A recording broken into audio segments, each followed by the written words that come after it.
Hey, dear Tyler, what's up? How are you doing? I hope you're good. I hope you're fine. I hope you've been enjoying your week so far, first week of July. And I hope it's really going on well. And I hope that you've been hitting your goals, hitting your targets, being revived, and just enjoying life generally. And I also want to thank everyone for listening to the previous episode. Everyone that listened, it was quite an eye-opener, and I think a lot of controversies were birthed through it. A lot of people had their own opinions about it, and I would love to hear your own perspective on the whole concept of inheriting enemies. For some other people, they were like, it's very important to show loyalty to a particular individual, so I'm going to stand up for the person, irrespective of what happens. That's how we show we're friends, that's how we show we're family and all. So yeah, and then some other people agreed with my own thoughts about learning to separate the individuals from the experiences, but it was quite engaging. And if you've got any other thoughts to share, why not? Please do share them. Right? And then one more thing. It's been a while that I've done this, but I need to do it again. There's this great platform, especially for African content creators, podcasters, right? And maybe online radio shows. There's this great platform, Jollof Radio, right? They're really, really doing a lot, Dear Tyler is also hosted on their platform, and trust me, I have gotten a lot of collaborations, a lot of engagements because I have leveraged on their relationship, right? They're very, very supportive, awesome customer service, right? An awesome product, and they have a whole large package that they're building, to be able to make the whole podcasting journey, especially for Africans, very rewarding. So if you do, if you don't mind, if you're a podcaster, you want to get into podcasting, please check out Jollof Radio, right? And yeah, this is not a paid or sponsored ad or anything, right? I really believe in them, so there's no other, incentive that comes, right? They're just really exceptional at what they do, and I enjoy the community that they're really, really trying to build, right? So please engage with them, right? Download their app. It's on App Store, it's on Play Store. Engage with them, that's how we can build African products too. So usually people have a way of reevaluating their year, right, or reevaluating the progress of life generally. So at the end of a year, some people do yearly retreats. In the business, there's what they call balancing of books, closing of books, trying to see how the organization performed within a particular fiscal year. So for some people, their own fiscal year starts in February, right? And it's because maybe that's when they officially started work. For some other people, they do it every 3 months. There's a quarterly report. Some people have it half the year. Some people wait till the year runs out, However it is, people just have a system created to evaluate life, right? And I know in this particular time, and especially if you are a Christian, right, a lot of the messages that you'll be hearing at this time is about, okay, what have you done with the first half of the year? What have you achieved? What have you been able to accomplish as an individual? And for some people it can be very, very intimidating, because someone will be like, oh, I've read about 30 books, I have invested so amount of money, I have gotten so amount of certificates, different things, right? And it can be very intimidating because you see a lot of high achievers, high performing individuals, just stating things that are absolutely mind-blowing and mind-boggling. And then you may have these certain sets of people that within that time frame they really didn't achieve much, right? Now I had fallen into that category a lot, right? Because usually there's this spice, there's this ginger, there's this adrenaline pump that we get whenever the year starts. So that's the image of the year being like, oh, this is something new, I'm a new person. It was 2023, now it's 2024. It gives that picture of something new, something fresh, something that hasn't happened before. And so we usually go into a lot of years or in a lot of endeavors with so much energy, with so much passion. And along the line, there's a possibility that it may dwindle. And for whatever reason, right, it happens. Right? And many times it's because of issues like failing in a particular task, falling short in a particular goal, experiencing disappointment, and they don't have to be, caught up in time frames. They don't have to be because tied up to maybe like a time, maybe goals or targets. It could just also be a relationship, entering into a relationship, whether if it's one that is hopefully leading to marriage, an intimate relationship, a business relationship, but some level of friendship, right? And you enter with so much enthusiasm, and then along the line you experience one or two disappointments, and it can cripple you. Right? So this is one thing that I've realized that a lot of people struggle with. And God is helping me as an individual to navigate through it. And that's why I decided to talk about navigating disappointment. Now, there's also another side. You've got to learn how to navigate success, because it does have a flip side on it, right? But then today I'm going to talk about navigating disappointment, and then maybe the next episode is going to be navigating success. A disappointment basically is a scenario where a particular desire or an expectation was not met. Right? So that's how you can frame up disappointment. You had a hope, you had an expectation towards a particular thing, and it did not turn out the way you expected. Right? Now that happens to reflect as a disappointment.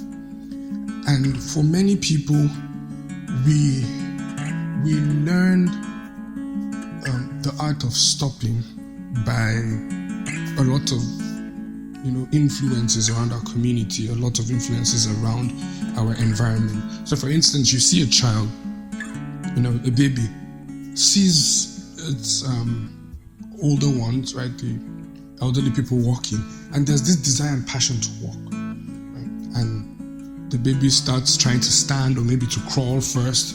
They're having issues trying to grab certain things, and they struggle. Now, because they cannot interpret what the people are saying, they keep on trying. They keep on trying. And then over time, no matter the bruises that they get, the pain, they still try to stand up. And over time, you see these babies learn to crawl, they learn to stand, they stand and fall, but they'll try again, they stand and fall. And then at a particular time, they're able to stand and gain a lot of stamina. Then they begin to walk, then they begin to run, and then they begin to pose a whole lot of trouble in the house. Okay. So you could see that we are naturally built, right, with a system of navigating disappointment. Typically, right, it was already inbuilt in us to be able to navigate disappointment. Right? There was a tenacity that was instilled in us as individuals to be able to fight through certain processes that are trying to pull us down. Now, I've realized that a lot of people have stopped doing certain things because of disappointment.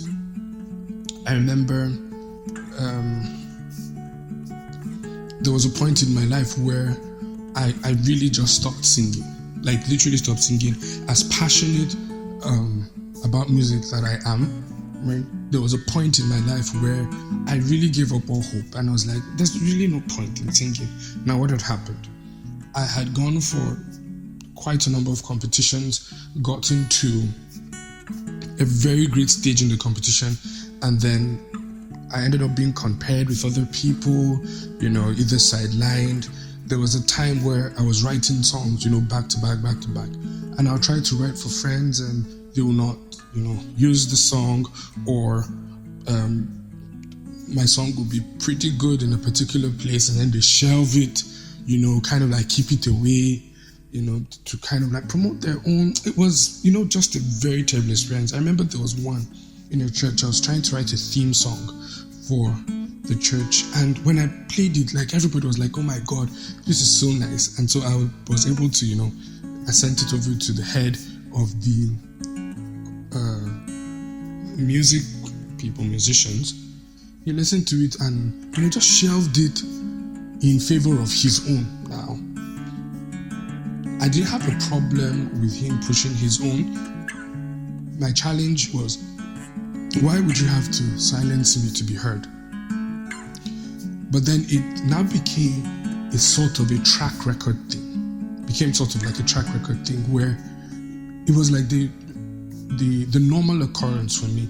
No matter how much I tried to get my music, I tried to get my songs being heard, no matter how much I tried to be able to be an efficient and professional singer, right? It was always shelved, always shelved. Now, in my mind, what happened is that I felt that this was the norm for me. I felt this is the standard, and I felt like this was a communication of God that this is a venture I should not, try to engage. This is not something I should venture into. This is not something I should try to do again. That I'm not cut out for it. I'm not cut out for it. But every time I see people within that space, my heart yearns for something. But the disappointment of not having my perceived success, not having my desired success, right, stopped me from even trying to engage more.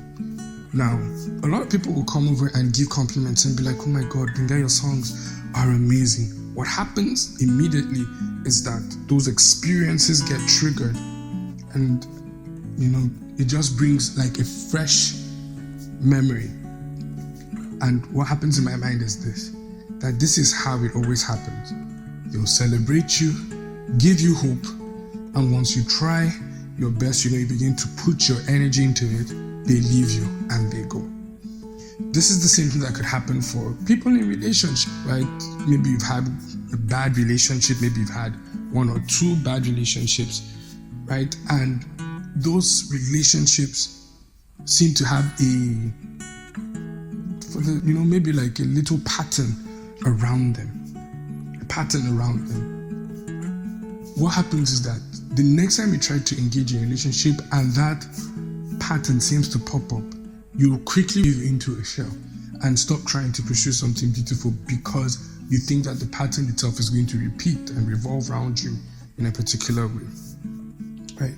Now, one thing about disappointment, right, is that it stops you from going forward, but it leaves you angry with where you are. It stops you from going forward, but it still leaves you angry with where you are. So it means that disappointment in itself, or the effects of disappointment, right, do not have any benefit to us. It's one thing for us to be stopped, right? But if it's navigating us to a path that is moving us forward, that's different. But this naturally happens that once you engage into a certain thing that ends up disappointing you, right, you totally stop movement. It happens a lot. Now it's very important to know how to navigate, disappointment. And so I'll just share a few things. I wanted to give a very good basis and, just a few examples of how this thing has affected me. And, somehow something that we can all relate to. Number one thing about navigating disappointment, right, is being conscious of the fact that it's almost a standard human experience. It's not peculiar to you. It's not peculiar to you. When you understand that most people do not share their process stories, they share their success stories. People don't post their failures on social media. They post the great things that God has done, or the things that they've achieved. So they don't let you into their processes, they don't let you into their struggles. And so for you, what you see is somebody just jumps into the scene, with, this, just like overnight success. And it's like, oh, what happened to me? Why do I have to be the one that goes through all of these ups and downs in life, right? So disappointment is not peculiar to you. That in its own is a word of salvation. Disappointment is not peculiar to you. In every field, there are probably consistent experiences. In the field of music, it's very hard to find someone that comes out with a breakthrough song immediately. Your first 1 or 2 songs will sound childish. Why? Because you're honing your gifts. You're becoming better, right? If you are a tailor, if you're a fashion designer, probably the first set of clothing that you made had issues, right? If you are a baker, the same thing, your first few cakes or pastries had particular issues. And it's almost the same thing with everyone, because every skill that you have will still need to be refined, right? And so you are not the best version of yourself yet. And so people are reacting to the growing version of you. People are reacting to the growing version of you. So understanding that disappointment is not peculiar to you will help you. Understanding that everybody has a process story that they do not share. And the truth is that most process stories are either shared in books or, documentaries or movies, and that's when people get to know, oh, this is how this person struggled. This is where the person missed it. These are some of the issues that they had.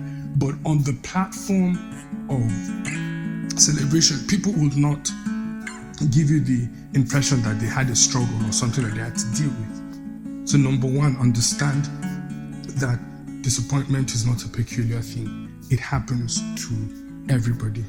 Number two, we have to get to the point where we understand that your experience and your person are two different things.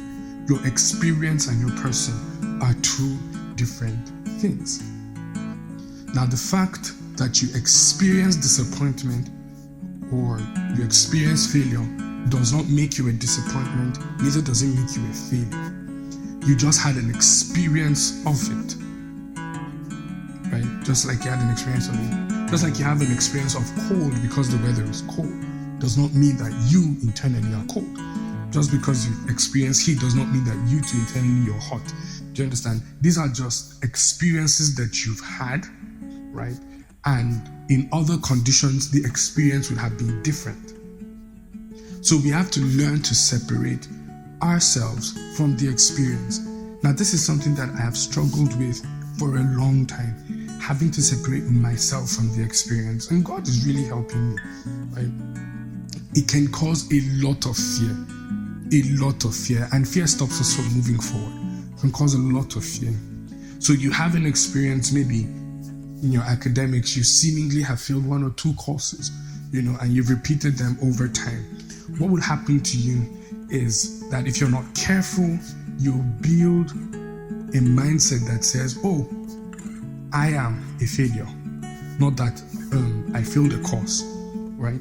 I am me, Tyler, I am a failure. And if you get to that point, it now becomes a stronghold, because you now begin to approach everything from the lens at which you see yourself. If you see yourself as a failure, you will give the energy of a failure to certain things. Give yourself the energy of a failure to certain things. Now, I've had I've had a very, very eventful life. And because of my desire to impress people a lot, I tried to engage in sports. Now, back in school, I used to play basketball, a little bit of badminton, volleyball, and those were like my strong sports. Those are my strong sports. But I had people that were a lot better than me, so I never got caught into, the sports teams like that. But I enjoyed basketball. I played it on my own, shooting the hoops, and I was a very, very good shooter, right? So I now looked for something else that I could do that I could get celebrated. And I realized that in the track and field, I'm not very fast. I can't run, like short distances, but I was able to do like the longer distances, and I'll do it, with ease. So I thought, I was like, okay, I'm going to engage in that. And then, I learned how to carry stones and throw it. I felt like I could throw shot put and discus. I thought I could throw the javelin. My goodness. So my first experience running the 1,500 meters, I think I came, we're like 16, if I'm not mistaken. I think I came like 12th or so. And then my last time, I think I came like 9th, which was an improvement, to it, but it was just a very terrible experience. And then my javelin throw, when I threw my shot put, so you see people throwing shot put, people going far, when I throw my own, it's like, it just, just lifts up small and then just decides to go down. It was just hilarious. I decided not to even hear my scores. Now, that particular experience, right, I thought that it was a reflection of my person. And so it now made me to withdraw from doing the things that I was even good at. You see the danger? It made me withdraw from doing the things that I was even good at. But then I'd have rehearsal, I'll climb on the keyboard and I'll play, and people will gather and just be singing, and I'll do it with ease. Do you understand? I'll do it with ease. I initially get on the keyboard with the mindset that you're not good enough. But as I begin to play, people are like, oh my God, this is great, or you're doing good, let's sing. I will sing for hours and hours and hours. Now, I'm grateful for the friends that I had that kept on pushing me towards my strengths. But it's very, very possible that your experience from somewhere can affect you in the things that you are good at, right? So, number 2 point is what? Learn to separate what? Your experiences from your person. You experience failure, you experience disappointment. You are not failure, you are not a disappointment. You are not a failure, you are not a disappointment, right? Then, number 3, right, way of navigating disappointment is being honest to review yourself. Being honest to review yourself. Now, in as much as failure is not an experience, failure is an experience and not a person, right? Your person did something that made you experience that, right? Made you experience that. So it's important for you to find out, where did I get it wrong? What did I do wrong?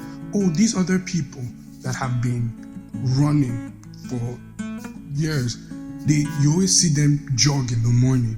There is some form of athletics that they do, some aerobics that they do that gives them greater stamina. I start training a month before.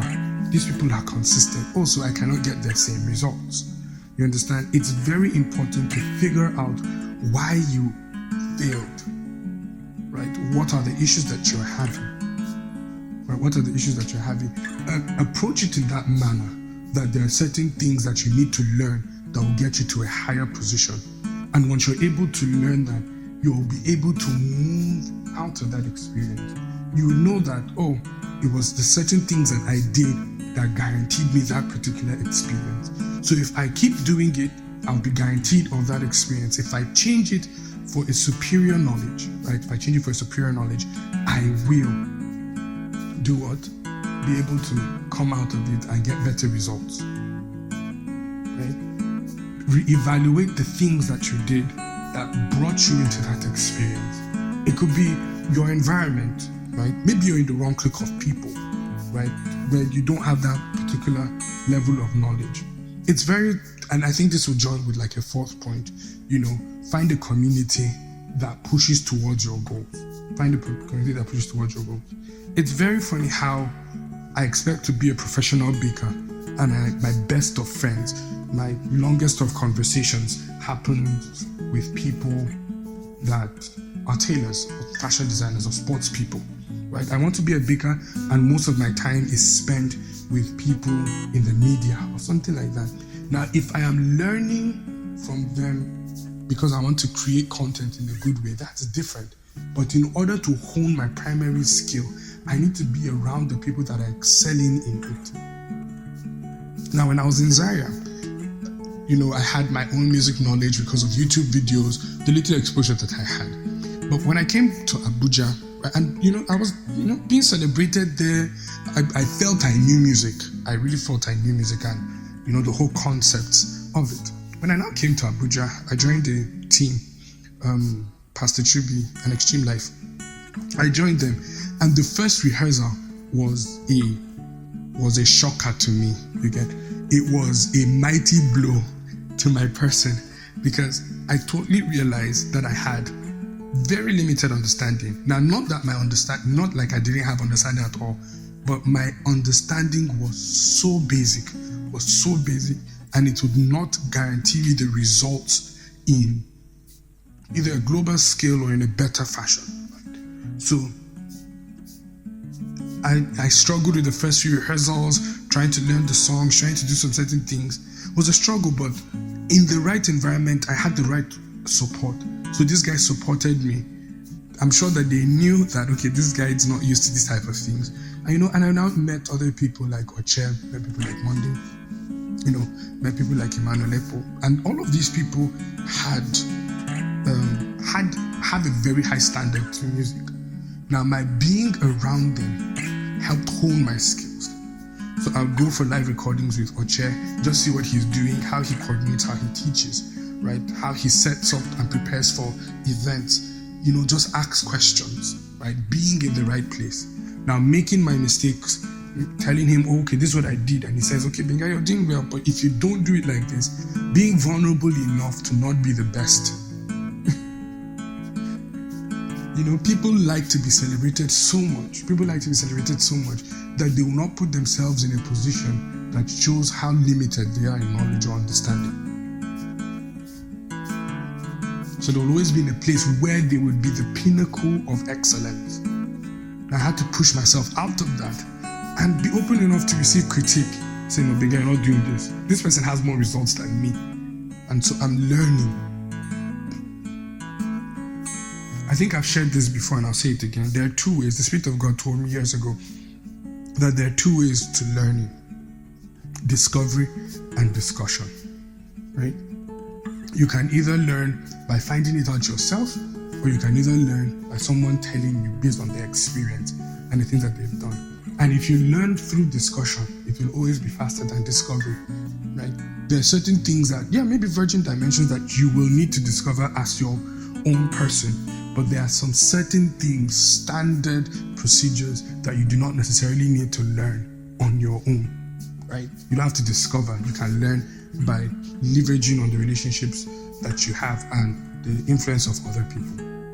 So once I find out that, I failed in this particular thing, what I do is that I go to somebody that has had success in it, and I try to find out, from them what I need to learn, what I need to change, and then keep myself in that environment. Because as they're growing, I will keep on growing. As they're growing, I'll keep on growing. That's how I'll build my own personal, knowledge on it. So it's very important that you surround yourself with a community of people that have the same passion of excellence that you do and have probably achieved more. Always find a place where you are not the best and be there. Always find a place that you're not the best and be there. Right? Learn and grow. That's how you navigate it, trust me. Because in those moments, these people will begin to pour out their heart and tell you, when it was my time, this is what I did. And you'll be like, my own case was not even as bad as that. Right? And you can learn and help yourself from experiencing those things, right? So that's the fourth one. And then the fifth one is just an encouragement. Learn to forget. Learn to forget. The truth is that you cannot change certain things, no matter how much you try. Learn to forget it. Learn to forget it. Learn to forget it. No matter how much you think about an experience, a failure, a disappointment, there's nothing that you can do that can change what has happened. But you can do certain things that can change what will happen. So learn to forget. Leave it. If it ever comes back, It's because you're trying to pick lessons, right, and not build monuments around. You're picking lessons that you should avoid, or lessons that you should imbibe to make sure that these certain things do not reoccur in your life. Do you understand? But learn to forget. Learn to forget. It's a habit that you need to instill. Just learn to forget and move on. Learn to forget and move on. Learn to forget and move on. Don't stay in a position where you consistently, brood over that experience, right? Don't get to that position where you're just brooding and thinking, oh, I remember 12 years ago, I had this experience, I had this opportunity, and I missed it. Just see where my life is now. All of those things don't help. No matter how much you've thought about it, you've not been able to change the story. And in thinking about it, right, the energy and the time that you use in thinking is energy that you would have used in coming up with ideas or engaging in something else that gives you better memories. So learn to forget. Learn to forget. Push it aside. A lot of people will try to tell you, are you not the guy that the last time that we did this is what happened? Is it not you that has done about, 12 different competitions and you failed? Oh, is it not you that released like 12 different songs and none of them blew? Just leave it. Learn to forget. Silence the voices that are not building you up. Silence the voices that are not building you up. And then gradually move. Just gradually move. And that's why it's very important, going back to the fourth point, it's very important to stay in a community of people that have the same passion, because they probably have the same experience of failure. They can relate. And they would help you. They would help you. They would help you. Right?